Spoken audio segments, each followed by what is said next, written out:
On to the next numerical.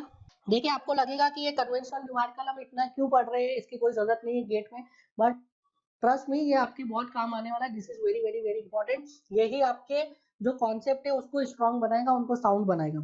So the next numerical is, now this is again a simply supported beam, but this time it is subjected to a UDL of intensity W kilonewton per meter. The span of the beam is L. This is end A, this is end B, and the numerical is draw shear force diagram and bending moment diagram for the loaded structure shown below. ठीक है, for this loaded structure you have to draw shear force diagram and bending moment diagram. Now again आप देखिए हम इसको analyse करेंगे for symmetricity. यहाँ पे देखिए, is there any horizontal force? No, there is no horizontal force. Is there any vertical member or inclined member? No, there is no vertical member or no inclined member. So there will be no horizontal reaction. So यहाँ पे कोई भी horizontal reaction नहीं आएगी. There will be only two reactions. One is RA and one is RB. RA RB सिर्फ दो ही reactions आएगी.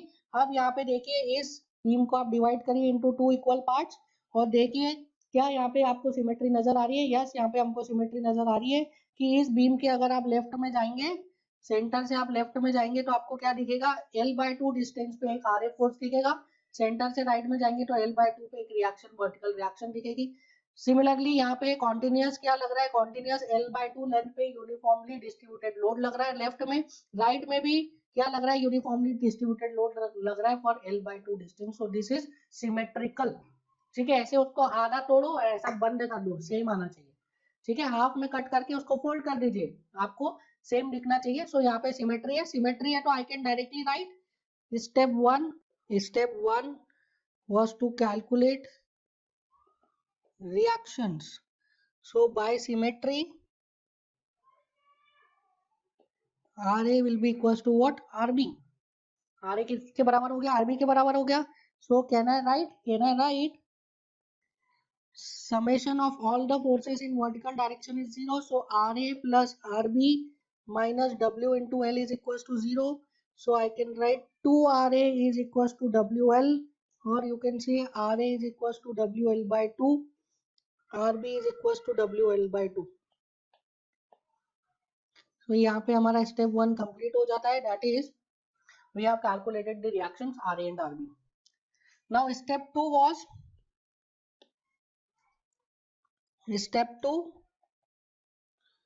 calculate internal forces. Step 2 is to calculate internal force. So internal force calculate करिए. अब ये section को हटा देते हैं. Now internal force calculate करने के लिए क्या करना पड़ेगा? We have to assume a variable. जो x वेरिएबल हम assume कर रहे हैं ना, we have to assume a variable. कैसे assume करेंगे variable? By introducing a section. अब यहाँ पे देखिए एक सेक्शन इंट्रोड्यूस करता हूँ मैं. I have introduced a section xx which is at a distance of small x from end A. अब देखिए इसमें ये जो xx सेक्शन मैंने इंट्रोड्यूस किया है, this xx section is valid for the entire span, क्योंकि कोई सडन चेंज नहीं आ रहा है. अगर कहीं पे सडन चेंज आ जाता है then we have to consider a new section, but यहाँ पे कोई सडन चेंज नहीं आ रहा है. यूडीएल लग रहा है पूरे के पूरे स्पान में लग रहा है. सो अगर कोई सडन चेंज नहीं आ रहा है तो हमें सेक्शन चेंज करने की जरूरत नहीं है. अगर कहीं पे सडन चेंज आएगा तो उसके बाद हमें सेक्शन चेंज करने की जरूरत है. सच एज सडन चेंज क्या होता है? दैट इज पॉइंट लोड आ गया, कॉन्सेंट्रेटेड लोड, कॉन्सेंट्रेटेड मोमेंट आ रहा है, तो उसको हम क्या बोलते हैं? Sudden changes. सडन चेंज हो रहा है. सो यहाँ पे there is no sudden change. So this section is valid for the entire span, that is from A to B. Now ये मैंने सेक्शन ले लिया. So now we have to calculate what? We have to calculate shear force and bending moment. हम first definition से भी calculate कर सकते हैं, सेकंड डेफिनेशन से भी कर सकते हैं, बट सेकंड डेफिनेशन से हमें जल्दी रिजल्ट मिलते हैं. We will calculate it by second definition. Now second definition क्या बोलती है? Second definition क्या बोलती है? That shear force at any section is the algebraic sum of all the transverse forces either to the left or to the right of that section. So अब ये यहाँ पे लेफ्ट के फोर्सेस को consider कर रहा हूँ, राइट को भी कंसिडर कर सकते हैं. There is no problem, same ही है, कुछ एडिशनल लोड नहीं. यहाँ पे भी यूडीएल है और रिएक्शन है, यहाँ पे भी यूडीएल है और रिएक्शन है, पर मैं लेफ्ट वाले को कंसिडर करता हूँ. सो लेफ्ट वाले को कंसिडर करते हैं So I can write shear force at section 1 Sx1. So this is valid for, पहले देख लेते हैं, this is valid for A to B and X is I'm measuring from A. X belongs to 0 to L. ठीक है, जो यहाँ पे मैंने सेक्शन लिया है that is valid for A to B and I am measuring X from A. So X की value क्या हो जाएगी 0 to L. So I can write Sx1 is equals to, आप देखिए Sx1 is equals to this RA की value कितनी आ गई थी हमारी, RA is equals to WL/2, RB is equals to WL/2. So यहाँ पे there are two forces RA and W. So आप देखिए ये जो RA फोर्स है और ये जो W फोर्स है, इन दोनों का हमको अब नेचर देखना पड़ेगा पॉजिटिव नेगेटिव साइन लगाने के लिए. सो ये जो RA फोर्स है ये क्या कर रहा है, इस मेंबर को क्लॉकवाइज रोटेट कर रहा है. So this RA will be positive. और ये जो W फोर्स है ये मेंबर को क्या कर रहा है, एंटी क्लॉकवाइज रोटेट कर रहा है. So this W will be negative. So I have to write Sx is equals to plus RA minus W into x. So RA की वैल्यू क्या है, WL/2 minus WX, or I will write W into L/2 minus X. So this is the equation of what? This is the equation of shear force. कहाँ पे valid है? In the portion A to B. A B पूरे में valid है. Now अगर अब मैं बात करूँ, this is valid in portion A B. At point A, at A, X कितना है? X is equals to 0. At point A, X is equals to 0. So can I write shear force at A is W into L/2? Similarly, at point B, X is equals to 0. Sorry, X is equals to L. So can I write shear force at point B is equals to minus W into L/2? कैसे आया minus W into L/2, देख लेते. So it is W into L/2 minus L which is equals to minus WL/2. अब यहाँ पे देखिए आप, point A पर shear force कितना है, WL/2. पॉइंट B पर shear force कितना है, माइनस WL/2. मतलब shear force पॉजिटिव से नेगेटिव जा रहा है. मतलब there must be a point जहाँ पे कि shear force ने अपना साइन चेंज किया होगा, जहाँ पे कि shear force की वैल्यू 0 हुई होगी. So I can write at distance small a shear force is 0. At distance small a from capital A shear force will be 0. So इस इक्वेशन को रख दीजिए 0, इक्वेशन 1 को 0 कर दीजिए. So as at small a will be equals to W into L/2 minus X. This is equals to 0. तो X की value कितनी होगी, L/2. So एक कोई पॉइंट होगा small a, this is small a, किस डिस्टेंस पे, L/2 डिस्टेंस पे.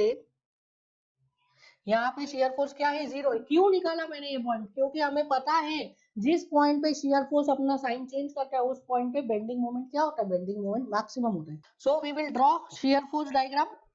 we'll draw shear force diagram for this. So shear force diagram हम बना लेते हैं. shear force diagram सबसे पहले क्या करेंगे, हम 0 0 axis बनाएंगे for the shear force. So this is 0 0 axis for shear force diagram. Point A पर कितना है shear force, पॉइंट A पर the value of shear force is WL/2. Point B पर कितना है, it is minus WL/2. and variation कैसा है, variation is linear. आप देखिए इक्वेशन, shear force diagram की इक्वेशन देखिए, Sx1 इक्वेशन देखिए, it is W into L/2 minus X. X की पावर कितनी है, 1. That means this is linear. So point A पर कितना आ गया shear force, it is WL/2. Point B पर शेयर फोर्स आ गया minus WL/2 and the equation is linear like this. So this is the shear force diagram. So यहाँ पे देखिए शेयर फोर्स की वैल्यू एग्जैक्टली 0 आ रही है. This is positive, this is negative, this is WL/2, this is WL/2. Now we will draw bending moment diagram for this structure. But before drawing the bending moment diagram, हम क्या करेंगे, हम equation को calculate करेंगे, equation को generate करेंगे. So for making shear force diagram हमने क्या लिया था, हमने एक x सेक्शन लिया था. सिमिलरली उसी सेक्शन को हम यूज करेंगे for bending moment diagram also. So I can write in portion AB I am taking x from A. So x की लिमिट क्या हो जाएगी, x की रेंज क्या हो जाएगी, 0 to L. The range of x is from 0 to L. So in the portion x AB, x को कहाँ से ले रहे हैं हम, A से, तो x की रेंज हो गई 0 to L. So अब देखिए हम बेंडिंग मोमेंट कैलकुलेट करेंगे at section x, I can write M x. इसके लिए आप इस पोर्शन को अलग भी कर सकते हो, देखिए ये वाले पोर्शन को मैं अलग कर रहा हूँ, ठीक है, for understanding point of view. So here this is RA and the value of RA is WL by 2। यहाँ पे एक यूनिफॉर्मली डिस्ट्रीब्यूटेड लोड लग रहा है जिसका इंटेंसिटी है W, और मैंने ये सेक्शन को XX को अलग कर लिया है, this is section XX and point A से XX का डिस्टेंस कितना है, the distance of XX section point from point A is X। सो मुझे इस सेक्शन पे मोमेंट निकालना है। सो अगेन हम जैसे हमने अभी एनालाइज किया था शियर फोर्स को, लास्ट क्वेश्चन में मोमेंट को एनालाइज किया था, वैसे ही यहाँ पे एनालाइज करेंगे। So I will write mx is equals to, now according to the sign convention of bending moment, क्या है हमारे पास sign convention, that bending moment is considered to be positive which tries to sag the member। अब देखिए ये जो RA force है, ये जो RA फोर्स है, ये सैगिंग दे रहा है या हॉकिंग दे रहा है। So you will see this RA force is giving sagging, ये RA फोर्स क्या कर रहा है, सैग कर रहा है। सो RA फोर्स सैग कर रहा है, so I will write plus RA into x। Moment कहाँ पे निकालेंगे आप, on this section XX। So XX section पे मोमेंट निकाल रहे, सो RA की वजह से XX सेक्शन पे क्या होगा, पॉजिटिव मोमेंट आएगा, सैगिंग मोमेंट आएगा। नाउ अब इस W की वजह से देखिए, ये W की वजह से कैसा मोमेंट आ रहा है, this W is producing hogging moment like this, ऐसा बेंड करेगा, ठीक है। So I will write this is minus W into x, ये हो गया लोड, और जो ये W इंटू एक्स लोड है ये कहाँ पे एक्ट करेगा, ये W into x load act करेगा at a distance of x by 2 from the section x। So W into x by 2। So moment at section x कितना हो जाएगा, आर की वैल्यू लिख लीजिए, W into L by 2 into x minus W x square by 2। I can write mx is equal to W x by 2 को common ले लीजिए, L minus x कर लीजिए यहाँ पे, L minus x. So moment at A कितना हो जाएगा, if I write moment at A, so at point A the value of x is 0, so moment at A कितना हो जाएगा, 0। At point B the value of x is L, so moment at B कितना हो गया, 0। Now ए point पे भी moment 0 है, B point पे भी मोमेंट 0 है, बट यहाँ पे हमने देखा था जब शियर फोर्स का डायग्राम बनाया था तो देयर वाज अ पॉइंट जहाँ पे शियर फोर्स क्या कर रहा था, अपना साइन चेंज कर रहा था। सो जिस पॉइंट पे शियर फोर्स अपना साइन चेंज करता है उस पॉइंट पे क्या होता है, मोमेंट मैक्सिमम होता है या मिनिमम होता है, तो हमें उसकी वैल्यू निकाल दी है। अब देखिए कि इस पॉइंट पे शियर फोर्स साइन चेंज कर रहा था, उसकी वैल्यू हमने निकाली थी, शियर फोर्स साइन चेंज कर रहा था at x is equal to L by 2। तो shear force x equal to L by 2 पे साइन चेंज कर रहा था, so I can write at x is equals to L by 2 the value of m max, this is equals to how much, value रख दीजिए इसमें equation 1 में। सो W into L by 2 L sorry W by 2 into L by 2 into L minus L by 2। सो कितना हो गया, W by 2 into L by 2 L minus L by 2 is also L by 2, सो हो गया W L square by 8। So m max कितना आगे जाएगा आपका, W L square by 8। The value of maximum bending moment is WL square by 8। अब देखिए हम बनाएंगे यहाँ पे bending moment diagram. So for making bending moment diagram क्या करते हैं, सबसे पहले 0 0 एक्सिस बनाते हैं। सो this is 0 0 axis for bending moment diagram. Now point A पर कितना है मोमेंट, पॉइंट ए पर 0 है मोमेंट, पॉइंट बी पे कितना है मोमेंट, पॉइंट बी पर भी 0 है। सो ए पर भी 0 मोमेंट है, बी पर भी 0 मोमेंट है। मैक्सिमम मोमेंट कहाँ पे आ रहा है, मैक्सिमम मोमेंट इस पॉइंट पे आ रहा है जहाँ पे x की वैल्यू कितनी है, L by 2 and the value of maximum moment is WL square by 8। So the maximum value of maximum moment is WL square by 8। And अब देखिए वेरिएशन कैसा आएगा, variation, so the variation is parabolic. कैसे पता चलेगा आपको, इस equation से, इक्वेशन नंबर 1 से आपको पता चलेगा कि मोमेंट का वेरिएशन कैसा है। सो मोमेंट का variation with respect to x is parabolic, यहाँ पे x का स्क्वायर आ रहा है, m is varying with x square, that means the equation is parabolic. ये वाला जो इक्वेशन है कैसा है, this equation is parabolic. So parabolic equation है तो वेरिएशन कैसा आएगा, पैराबोलिक। नाउ यहाँ पे आती है प्रॉब्लम, क्या प्रॉब्लम आती है देखिए, पैराबोलिक इक्वेशन को ड्रॉ करने के we are having two options, one is like this, the green one, this is a parabola, and second is like this, the pink one. So there are two options, we are having two options इसको bending moment को draw करने के लिए इन parabolic shape. एक कौन सा है, green वाला है, और दूसरा कौन सा है आपको, पिंक वाला है. नाउ देखिए अब ये चीज हम एनालाइज कर चुके हैं इन सम ऑब्जेक्टिव्स. जब हमने पढ़ा था, क्या पढ़ा था, the relation between shear force and bending moment. So shear force और बेंडिंग मोमेंट और लोडिंग इंटेंसिटी का जब रिलेशन पढ़ा था, उसके बाद हमने कुछ ऑब्जेक्टिव्स देखे थे, वहां पे हमने कुछ इसी टाइप के प्रॉब्लम को डील किया था.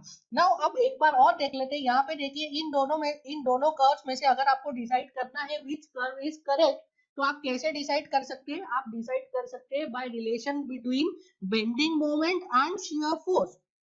ठीक है, बेंडिंग मोमेंट और शियर फोर्स के रिलेशन को आप देख के कर सकते हैं इन दोनों के बीच में डिसाइड कि कौन सा कर्व सही है. सो देखिए हियर एट पॉइंट ए,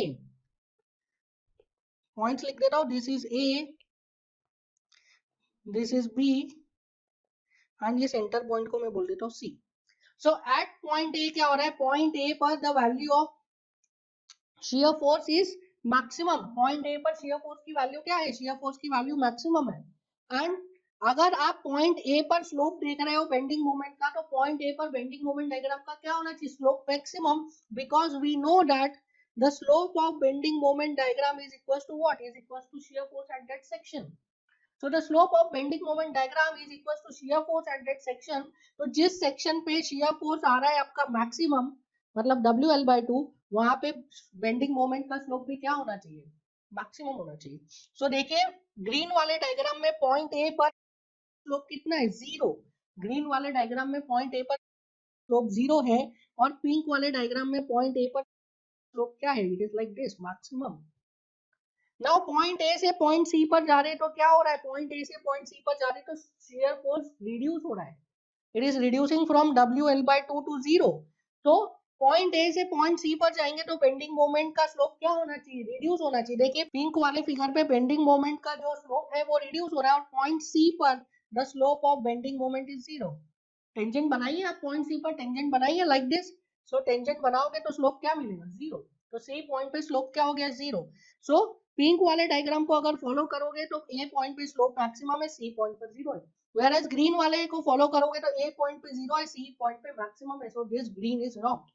तो यहाँ पे in the portion A C green is wrong, pink is right. Similarly अब सी बी पोर्शन में आप एनालाइज करिए, सी बी पोर्शन में. सो सी बी पोर्शन में जब आप एनालाइज करते हैं तो पॉइंट सी पे क्या है, शियर फोर्स की वैल्यू 0, इसके बाद क्या है, शियर फोर्स बढ़ रहा है, शियर फोर्स इज इंक्रीजिंग. अब कुछ स्टूडेंट्स बोलते हैं नहीं नहीं सर ये तो शियर फोर्स बढ़ नहीं रहा है, ये तो 0 से माइनस WL/2 जा रहा है, तो शियर फोर्स तो और कम हो रहा है. शियर फोर्स 0 से माइनस L/2 जा रहा है तो शियर फोर्स कम हो रहा है.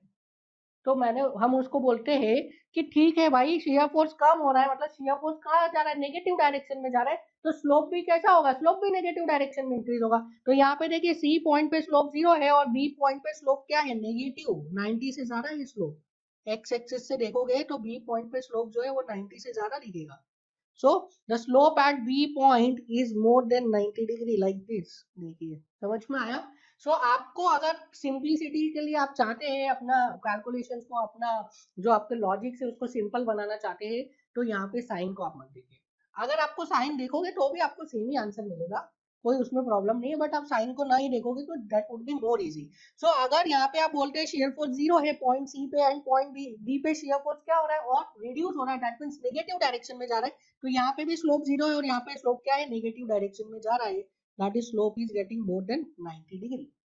So the correct bending moment diagram in the portion CB is also pink one.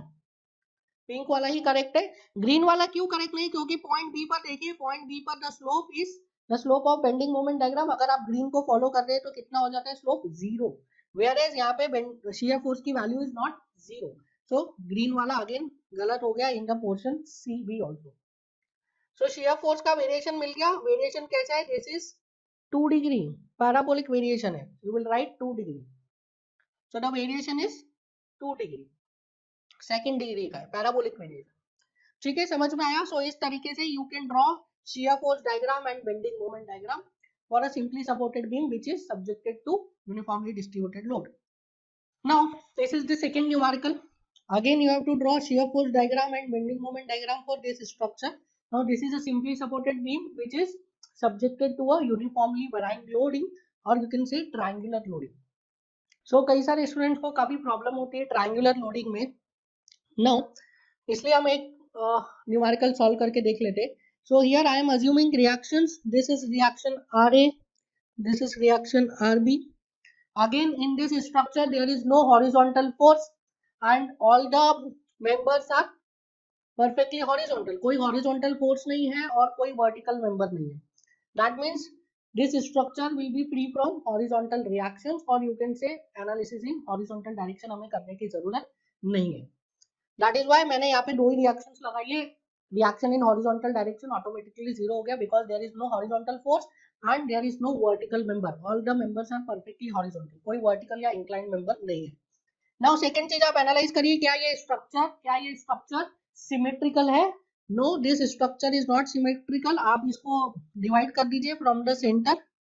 So centre से डिवाइड किया, क्या ये स्ट्रक्चर सिमेट्रिकल दिख रहा है? नहीं, ये स्ट्रक्चर सिमेट्रिकल नहीं है. इन टर्म्स ऑफ रिएक्शन तो ये सिमेट्रिकल है, इन टर्म्स ऑफ रिएक्शन तो ये सिमेट्रिकल है, but in terms of loading it is not symmetrical. Here जो लोडिंग है ये ट्रायंगुलर है और here it is a trapezoidal loading. So this is not symmetrical. So this structure is not symmetrical. So reactions find करते हैं, कैसे find करते हैं रिएक्शन हम find करते हैं by using condition of static equilibrium. क्या ये structure stable structure है? You will say yes, this is a stable structure. There are three reactions. All the reactions are not parallel. ठीक है, all the reactions are not parallel, all the reactions are not coplanar and there is no condition of mechanism. So this structure is a stable structure. क्या ये structure determinate structure है? You will say yes, क्योंकि इसमें number of unknowns कितने? There are 3 number of unknowns and there are 3 available equation. उसमें से अगर horizontal हटा देंगे तो there are 2 number of unknowns and there are 2 available equation. So this structure is a stable structure. That means हम इस structure को solve कर सकते हैं. कैसे solve कर सकते हैं? इस structure को हम solve कर सकते हैं by applying static conditions, condition of static equilibrium. So लगाइए condition of static equilibrium. I can write summation of forces in vertical direction is equals to 0. That is summation of all the forces in vertical direction is 0. That is I can write RA plus RB minus. अब देखिए इसमें हमने already discuss किया हुआ है कि upward forces को positive लेते हैं, डाउनवर्ड को नेगेटिव लेते हैं. तो R and RB are in upward direction. Downward forces कैसे देखेंगे हम? It is this load, this is in acting in downward direction. So इसको लिखिए आप हाफ. टोटल लोड कितना हो जाएगा? Total load will be the area of this. हम इसको डिस्कस कर चुके हैं. यूनिफॉर्मली डिस्ट्रीब्यूटेड लोड या यूनिफॉर्मली वेराइंग लोड में टोटल लोड कितना होता है? एरिया. ठीक है, यूनिफॉर्मली डिस्ट्रीब्यूटेड लोड कैसा था? It was a rectangle. So rectangle का एरिया लिखा था W इंटू L. ट्राइंगल है तो ट्राइंगल का एरिया लिखना है. पैराबोला आएगा, पैराबोला का लिखना है. सर्कुलर होगा तो सर्कल का एरिया लिखना है. ठीक है. नाउ ये जो है लोड एक्ट का करेगा, नेट लोड एक्ट का करेगा, नेट लोड एक्ट करेगा on the CG of this shape. जो भी शेप है उस शेप के सेंट्रॉइड पे, सेंटर ऑफ ग्रेविटी और यू कैन सी सेंट्रॉइड पे एक्ट करेगा नेट फोर्स. सो अगर रेक्टेंगल था that is uniformly distributed load था तो कहां पे एक्ट करना था? L/2 पे. ठीक है. अब यहाँ पे ट्रायंगुलर लोडिंग है तो कहां पे एक्ट करेगा? L/3 फ्रॉम वन एंड जहां पे की इंटेंसिटी W है, या तो 2L/3 उस एंड से जहां पे की इंटेंसिटी 0 है. That is the centroid of triangle. So triangle के सेंट्रॉइड पे एक्ट करेगा.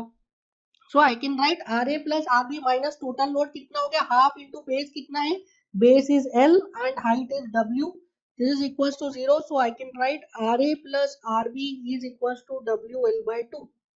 RA plus RB कितना हो गया? WL/2. Now ये जो लोड है ये कहाँ पे एक्ट करेगा? ये लोड एक्ट करेगा somewhere here.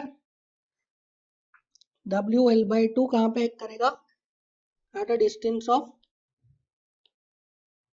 L/3 from this end. So दूसरे एंड से ऑटोमेटिकली वो क्या हो जाएगा? 2L/3. So I can write second equation. This is first equation. I can write second equation. Summation of all the moment about z axis at point A is 0. Point A पर net moment will be equals to 0.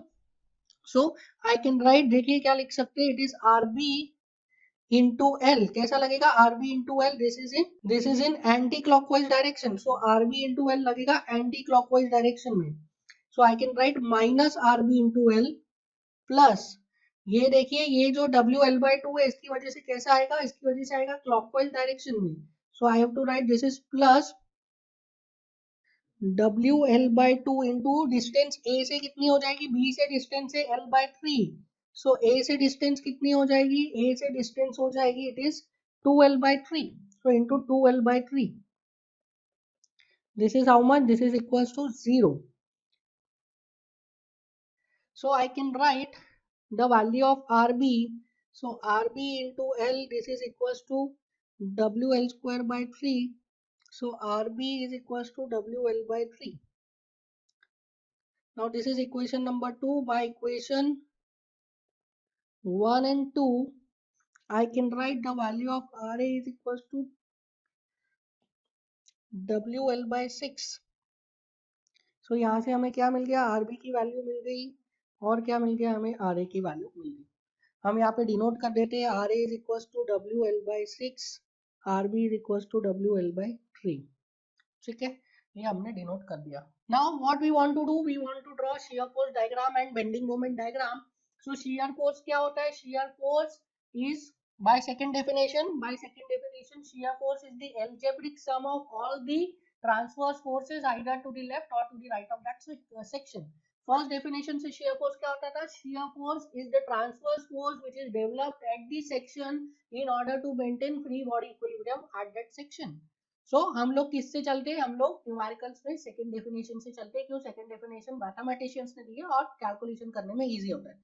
सो मैं एक section assume कर रहा हूँ, I am assuming a section, so this is a section which is section XX which is eight a distance of small x from ending, and A से small x के distance पे मैंने एक section ले लिया XX.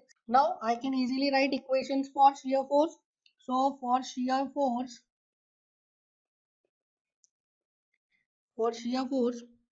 I will write, I have taken a section XX, so in portion AB, देखिए अब यहाँ पे एक ही सेक्शन लेना पड़ेगा आपको, क्या दो सेक्शन लेना पड़ेंगे यहाँ पे, नहीं, बिकॉज जो चेंज हो रहा है there is no sudden change, कोई सडन चेंज नहीं हो रहा है इस बीम में from A to B there is no sudden change. Sudden change का मतलब क्या होता है, अगर कोई पॉइंट लोड आ गया तो सडन चेंज हो गया, सडनली एक पॉइंट पे लोड एक्ट कर गया, there is no concentrated moment, अगर कॉन्सेंट्रेटेड मोमेंट आ जाएगा तो क्या होगा, वो भी एक सडन चेंज होगा, but here there is no sudden change, कोई सडन चेंज नहीं हो रहा है. ये जो W और L/3 लिखा है हमने, ये तो इफेक्ट है किसका, इस यूनिफॉर्मली डिस्ट्रीब्यूटेड लोड का, this is not a sudden change, तो उसको हम हटा देते हैं अभी, ठीक है. So that is not a sudden change, so इसमें हमें सिर्फ एक ही सेक्शन लेने की जरूरत है. सो अगर मैंने XX सेक्शन लिया है that will be valid in the complete portion AB. So in portion AB x कहाँ से ले रहे हैं, x we are taking from A, तो x की वैल्यू क्या हो जाएगी 0 to L, the value of x will be from 0 to L.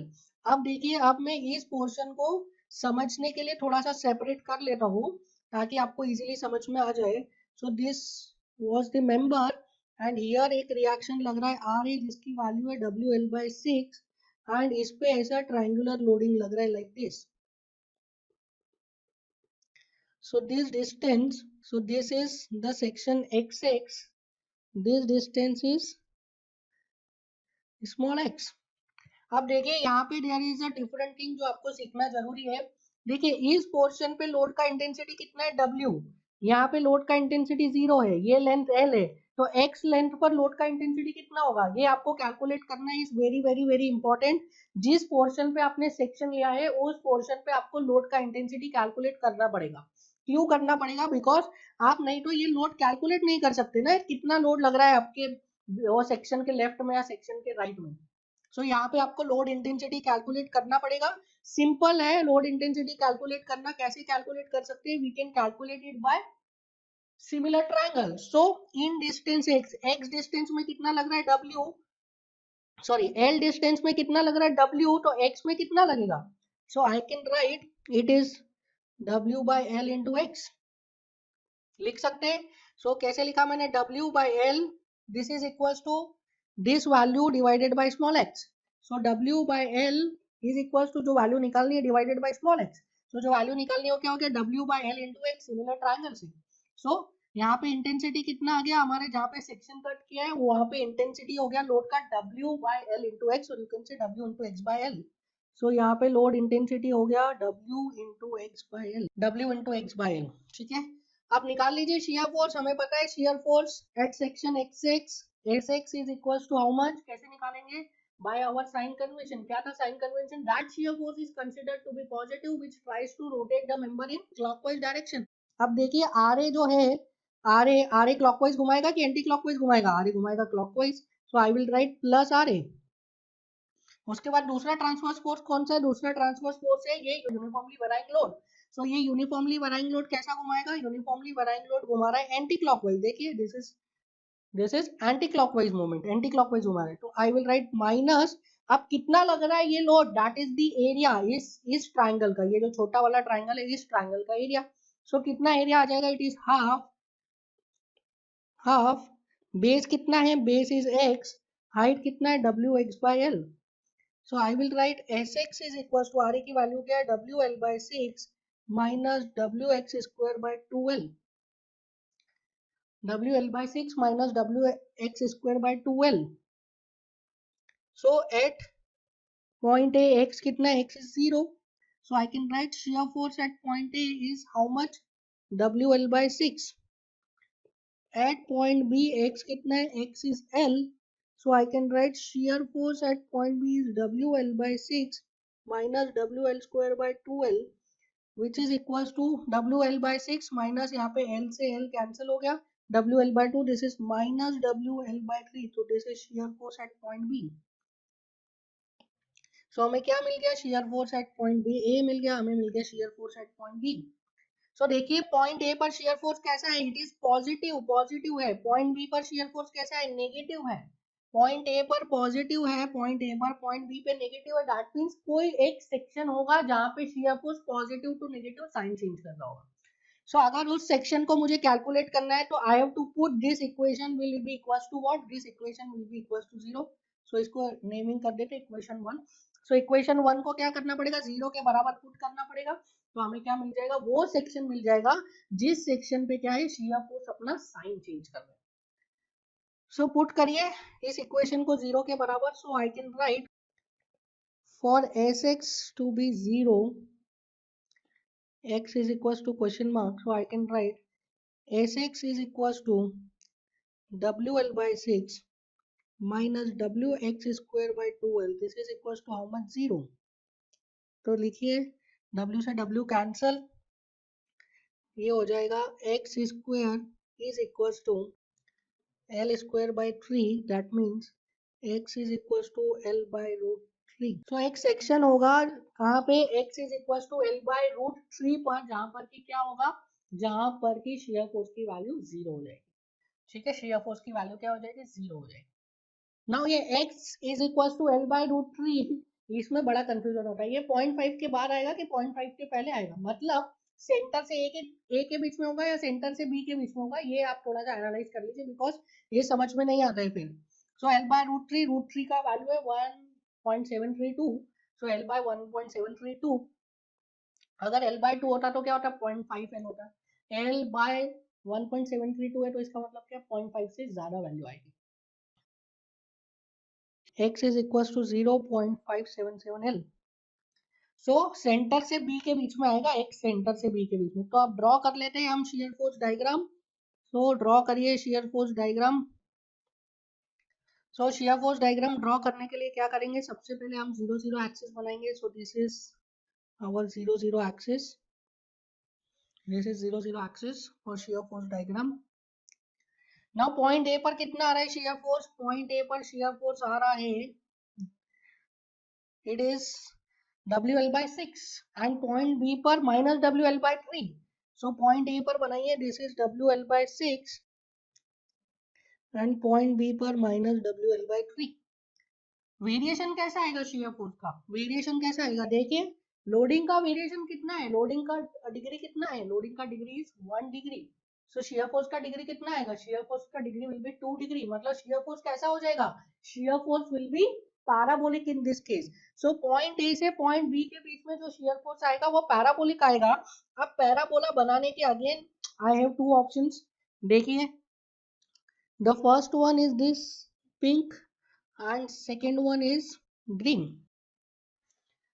So first one is pink and second one is green. पहले तो आपको यहीं से समझ में आ जाएगा विच वन इज करेक्ट, क्योंकि पिंक वाला जो शेयर फोर्स डायग्राम है वो 0.577 पे, दिस इज 0.577L, 0.577L पर क्या कर रहा है, साइन चेंज कर रहा है from positive to negative.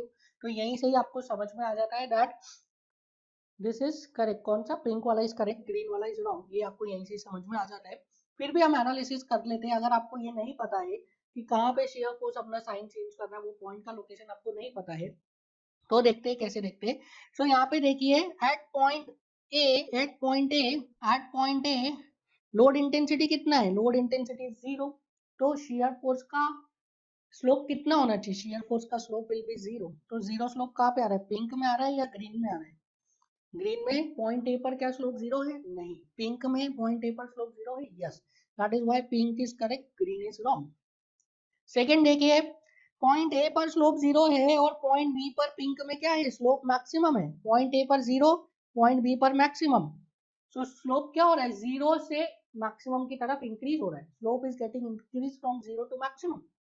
Similarly देखिए, सिमिलरली यहाँ पे in this shear force diagram, green वाला अगर आप फॉलो करते हो तो पॉइंट ए पर स्लोप क्या है, मैक्सिमम, और पॉइंट बी पर स्लोप क्या है, 0. सो ग्रीन वाले में पॉइंट बी पर स्लोप 0 आ रहा है. क्या लोड इंटेंसिटी पॉइंट बी पर 0 है, you will say no, load intensity point B पर 0 नहीं है. That means this green one is wrong, pink one is right. So pink is right, green is wrong. समझ में आया कैसे डिसाइड करते हैं, इसके बारे में हम काफी बार एनालिसिस करते हैं, क्योंकि एग्जाम में आपको डायरेक्टली यही देगा, लोडिंग डायग्राम देगा, उसके 4 शेयर फोर्स डायग्राम दे देगा. तो आपको यही एनालाइज करना है कि कहाँ पे स्लोप बढ़ रहा है, कहाँ पे स्लोप कम हो रहा है, उसके अकॉर्डिंग लोड इंटेंसिटी बढ़ रही है कि नहीं, कम हो रही है कि नहीं, वही आपको एनालाइज करना है. So I have considered the same section for bending moment diagram. Now bending moment diagram में आप देखिए, बेंडिंग मोमेंट डायग्राम में x कहाँ से कहाँ तक बिलोंग करेगा, x will belong from 0 to l, 0 to l तक बिलोंग करेगा x. Now bending moment क्या होता है, bending moment at any section according to second definition, that is mathematics वाला definition, it is the algebraic sum of all the moments either to the left or to the right of that section. और first definition से क्या होता है, bending moment is the transverse moment which is developed at any section in order to maintain the free body equilibrium of the member. So free body equilibrium maintain करने के लिए जो section पे moment develop होता है उसको क्या बोलते हैं, हम उसको बोलते हैं बेंडिंग मोमेंट. सो हम किससे यूज करेंगे, बेंडिंग मोमेंट हम लेंगे from the second definition, that is mathematics वाला, बिकॉज कैलकुलेशन में इजी होता है. सो यहाँ पे bending moment, positive bending moment लेंगे हम. पॉजिटिव बेंडिंग मोमेंट कौन सा होता है, positive bending moment is that moment which tries to sag the member. So जो फोर्स सैगिंग देगा उसकी वजह से जो मोमेंट आएगा उसको क्या बोलेंगे, पॉजिटिव. और जो फोर्स हॉगिंग देगा उसकी वजह से जो मोमेंट आएगा उसको क्या बोलेंगे, negative. So I can right moment at section x that is mx, this is equals to, अब देखिए आर ए क्या दे रहा है, सैगिंग या हॉगिंग. सो आर ए यहाँ पे दे रहा है आपको, R A will rotate in like this, so sagging देगा R A. So R A sagging देना है तो I can write plus R A into X, लिख सकते हैं. अब देखिए जो ट्रायंगुलर लोडिंग है ये क्या दे रहा है, ट्रायंगुलर लोडिंग डाउनवर्ड लग रहा है, तो ये क्या दे रहा है, ट्रायंगुलर लोडिंग हॉगिंग दे रहा है like this. So it is minus triangular loading का टोटल लोड कितना है, half into base is x, height is W x by L. और ये ट्रायंगुलर लोडिंग लगेगा कहाँ पे, ये ट्रायंगुलर लोडिंग लगेगा इस ट्रायंगल के सीजी पे. तो इस ट्रायंगल का सीजी कहाँ पे आएगा, will be here, somewhere here. कितना डिस्टेंस है ये, डिस्टेंस इज x by 3. सो यहाँ पे देखिए mx की वैल्यू कितनी आ जाती है, इट इज आर ए की वैल्यू रखिए WL by 6 into x minus WX cube by 6L. So I can write WX by 6 common ले लेते हैं, L minus X square by L. So यहाँ पे हम कैलकुलेट करेंगे एट ए, x कितना है, 0 है. सो मोमेंट एट ए कितना हो गया, 0. एट बी x कितना है, L है. सो मोमेंट एट बी कितना हो जाएगा, इट इज ऑल्सो 0. यहाँ पे L रखेंगे आप, L तो L square by L that is L, so L minus L cancel, तो एम बी भी 0 हो जाएगा. नाउ मैक्सिमम बेंडिंग मोमेंट कैसे निकलेगा, एम मैक्स कहाँ पे आएगा, at x is equal to L by root three, L by root three पर आएगा एम एक्स। अभी हमने कैलकुलेट किया था शेयर फोर्स कहाँ पे जीरो हो रहा है, shear force L by root three पे जीरो हो रहा है। So M X will be at x is equal to L by root three, M X will occur at x is equal to L by root three. So M X की value निकालिए, एम एक्स क्या करेंगे, इस equation में value रख दीजिए, this is equation one, this is equals to W into L by root 3 upon 6 into L minus L by root 3 का whole square, that is L square by 3L. So mx की value कितनी आ जाती है, WL by 6 root 3 into L minus 3L, that is 2L by 3. So ये हो जाएगा W L upon 9 root 3, this is mx. तो यहाँ से हमें क्या मिल गया, हमें सारे मोमेंट्स की वैल्यू मिल गई है। Now we can easily draw what, we can easily draw bending moment diagram. So bending moment diagram के लिए हम क्या करेंगे, सबसे पहले जीरो जीरो एक्सिस को बनाएंगे। सो बनाइए zero zero axis, this is zero zero axis for bending moment diagram. Now point A पर कितना आ रहा है मोमेंट, पॉइंट ए पर मोमेंट आ रहा है जीरो। पॉइंट बी पर कितना आ रहा है मोमेंट, पॉइंट बी पर मोमेंट आ रहा है जीरो। मैक्सिमम मोमेंट कहाँ पे आ रहा है, मैक्सिमम मोमेंट आ रहा है एल बाय रूट थ्री पर from point A, and the value of maximum bending moment is how much, it is W L upon 9 root three, W L upon 9 root three आ रही है maximum bending moment की वैल्यू। Now अब देखिए यहाँ पे अगेन हमें बेंडिंग मोमेंट का वेरिएशन कैसा मिलेगा, यहाँ पे बेंडिंग मोमेंट का variation will be cubic parabola. Degree कितनी आएगी 3, क्योंकि यहाँ पे देखिए लोडिंग का डिग्री कितना है, लोडिंग का degree is 1, so shear force का डिग्री हो गया 2, तो बेंडिंग मोमेंट का कितना आएगा 3 डिग्री, मतलब cubic parabola. So cubic parabola बनाना चाहते हैं अगर हम, तो इसके you will have two options, again two options है। First one is like this, second one is like this. So first one कौन सा है आपके पास, पहला है pink and second is green. So कौन सा करेक्ट है आप बताइए, पिंक करेक्ट है या ग्रीन करेक्ट है। अब हम काफी डिस्कशन कर चुके हैं इसके बारे में। सो इस चीज को आप एक सिंगल पॉइंट से एनालाइज कर सकते हैं। सिंगल पॉइंट से आप कैसे एनालाइज कर सकते हैं, आप एनालाइज करिए एट पॉइंट सी, मैं इसका नाम दे देता हूँ, जहाँ पे बेंडिंग मोमेंट मैक्सिमम आ रहा है उसको मैं लिख देता हूँ सी। तो सी पॉइंट पर देखिए शियर फोर्स कितना है, जीरो। तो सी पॉइंट पर बेंडिंग मोमेंट कर्व का स्लोप कितना होना चाहिए, जीरो। क्या ग्रीन वाले में जीरो स्लोप आ रहा है, नहीं, ग्रीन वाले में जीरो स्लोप नहीं आ रहा है। देखिए यहाँ पे here there is some slope, अगर आप AC पोर्शन में देख रहे हैं, BC पोर्शन में देख रहे हैं तो भी कुछ स्लोप आ रहा है। अगर आप पिंक वाले को देखोगे तभी C वाले पोर्शन में क्या आएगा, जीरो स्लोप आएगा। सेकेंड थिंग देखिए at point A, at point A अगर आप ग्रीन वाला कंसिडर कर रहे हैं तो बेंडिंग मोमेंट का स्लोप कितना है, जीरो, मतलब शियर फोर्स जीरो होना चाहिए। पर पॉइंट ए पे क्या शियर फोर्स जीरो है, नहीं, पॉइंट ए पर शियर फोर्स जीरो नहीं है। पिंक वाला देखिए, पिंक वाले में पॉइंट ए पर क्या बेंडिंग मोमेंट का स्लोप जीरो है, नहीं, जीरो नहीं है। सो शियर फोर्स की वैल्यू जीरो है, शियर फोर्स की वैल्यू भी जीरो नहीं, that means this pink is correct. So pink one is correct and green one is wrong. ये तो हो गया पोर्शन एसी की बात। अब सीबी में भी देख लीजिए, आप सीबी में in the portion CB point B पर देखिए, ग्रीन वाले में जो बेंडिंग मोमेंट का स्लोप आ रहा है कितना आ रहा है, zero. The slope of bending moment is zero. क्या पॉइंट बी पर शियर फोर्स जीरो है, you will say no, point B पर shear force is not zero.